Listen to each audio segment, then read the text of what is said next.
Jauh di bawah tembok barat atau tembok ratapan adalah sebuah dunia bawah tanah yang menyimpan rahasia-rahasia Yerusalem kuno di samping beberapa batu terbesar yang pernah ditemukan. Ada sebuah gerbang tertutup. Di sebelah gerbang misterius ini, Anda akan melihat orang-orang Yahudi berdoa dan berseru kepada Tuhan. Tempat apa ini? Mengapa tempat ini sangat penting?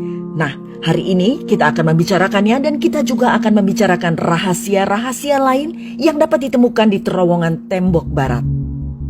Jika Anda pernah mengunjungi tembok barat, Anda akan selalu mengingatnya. Ada sesuatu yang istimewa tentang tempat ini. Ketika Anda melihat orang-orang dari seluruh dunia membuka hati mereka dan berdoa kepada Tuhan. Bagi orang Yahudi, ini adalah tempat terpenting di dunia. Orang-orang Yahudi berdoa di sini karena mereka mengerti bahwa tempat ini sangat penting bagi Tuhan karena Dia memerintahkan bangsa pilihannya untuk membangun sebuah kuil di tempat ini. Tembok barat mengingatkan kita akan kenyataan ini dan merupakan tempat di mana orang Yahudi mengingat hubungan unik ini dengan Tuhan ketika Dia hidup di antara umatnya. Tetapi tembok barat bukanlah satu-satunya pengingat akan hari-hari mulia ketika bait suci berdiri di Yerusalem. Ada juga dunia tersembunyi yang tidak bisa Anda lihat. Jika Anda tidak tahu kemana mencarinya, apa yang akan saya tunjukkan hari ini akan mengubah perspektif Anda tentang tembok barat atau tembok ratapan dan yang menutupi rahasia yang tersembunyi di bawah jalan-jalan modern Yerusalem. Ada dunia yang sama sekali berbeda yang terkubur selama berabad-abad dan baru sekarang kita dapat melihatnya lagi dan takjub dengan penemuan yang luar biasa ini.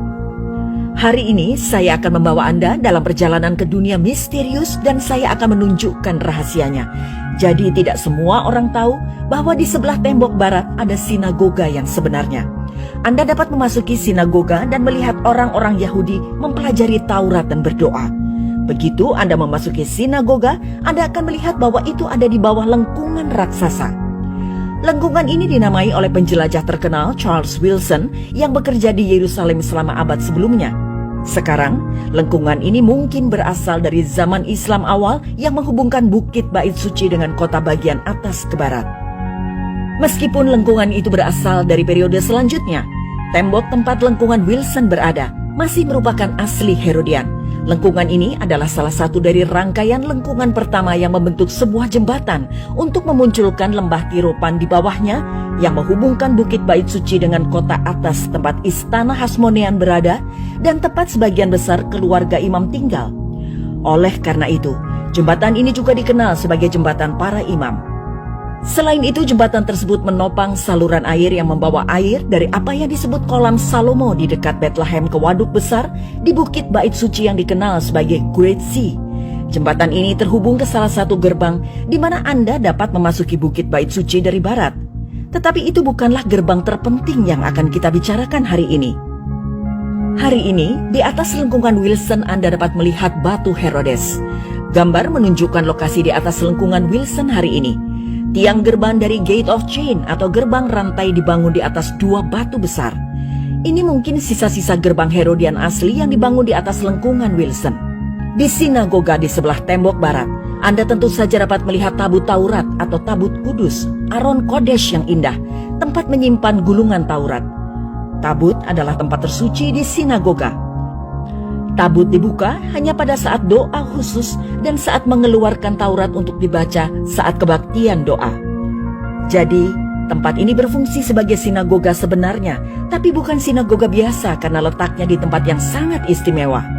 Jika Anda melihat lebih dekat ke dasar sinagoga ini, Anda akan melihat lubang-lubang yang tertutup kaca. Saat Anda melihatnya, Anda akan takjub melihat betapa banyaknya barang yang ada di bawah. Tetapi bukan itu saja, Anda sebenarnya bisa turun dan melihat apa yang ada di sana. Jadi, mari kita turun ke bawah tanah dan melihat apa yang ada di sana. Untuk memasuki terowongan-terowongan tersebut, Anda harus membeli tiket dari Western Wall Heritage Foundation. Kantor mereka dapat dimasuki dari Western Wall Plaza. Dari sini, Anda turun dan seketika Anda akan dikejutkan dengan ukuran penemuan pertama. Di awal terowongan yang membentang di sepanjang tembok barat, Anda akan disuguhi dengan pemandangan batu raksasa. Dua dari batu itu sangat besar dan orang-orang masih mencari tahu bagaimana para pekerja Herodes memindahkan batu-batu besar ini. Batu terbesar berukuran 45 kaki panjangnya yang adalah 13,7 meter, dan 12 kaki tingginya yang adalah 3,5 meter. Diperkirakan berukuran 16 kaki lebarnya yang adalah 5 meter dan berat hampir 600 ton.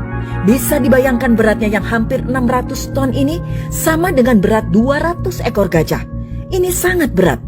Tidak ada mesin modern yang mampu mengangkat batu sebesar itu.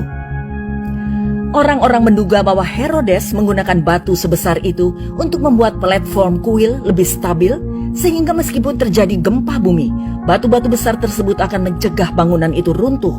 Tetapi tetap saja bagaimana mereka memindahkannya.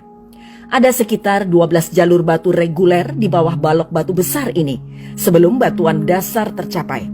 Lubang-lubang yang bisa Anda lihat di bebatuan dibuat di kemudian hari ketika sebuah waduk dibangun di daerah ini.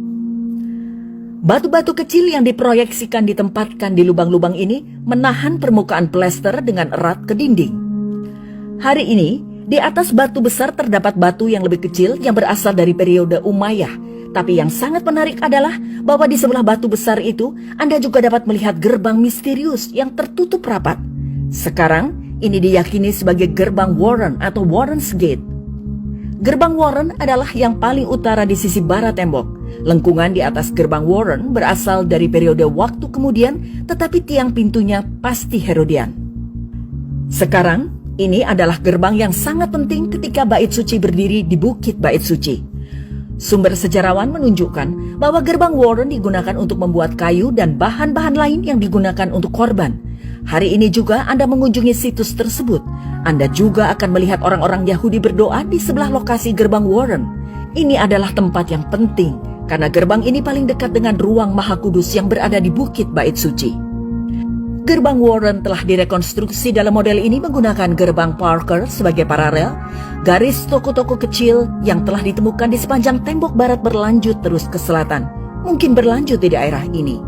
Karena tingkat jalan masih beberapa meter di bawah sel jalan gerbang Warren. Tangga telah dibangun kembali di sini juga untuk mencapai gerbang dari jalan itu.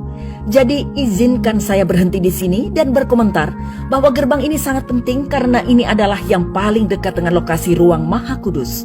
Saat Anda lewat di sebelah gerbang ini, Anda sebenarnya sedang berdiri sangat dekat dengan tempat di mana hadirat Tuhan tinggal di antara umatnya. Menarik diketahui bahwa gerbang ini dan gerbang emas atau Golden Gate keduanya disegel. Gerbang khusus ini penting karena gerbang itulah yang paling dekat dengan ruang Maha Kudus.